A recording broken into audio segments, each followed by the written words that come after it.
What's up, guys? I just want to do a quick video of what I look for when I'm going to change my tires.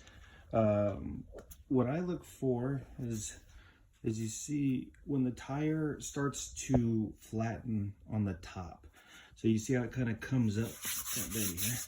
You see how it kind of comes up and then tabletops and then kind of cones over the other side. As soon as my tire starts to do that, that's when I change my tires.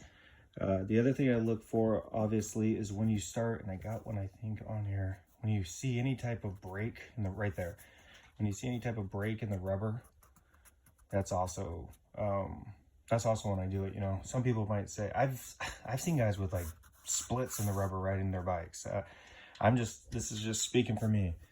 You know, I ride fairly aggressive, so as soon as I see the signs, and also I can always tell, honestly, when I'm riding, I can feel it. What I'm really excited about, though, is I am replacing this with the Michelin Road 6 GT.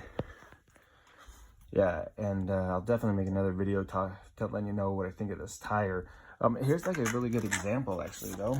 When you look at this tire, you see how it cones, is rounded at the top, and then you see how that's tabletopped, how it's flat at the top. There we go. So yeah, that's what I look for. So if you have a bike, I would highly see the split right there. You know, I would for me, that's when I change them. So anyways, and then like I said, as soon as I get those mounted and get some miles on them, definitely make a video letting you know what I think of them. Till next time, later.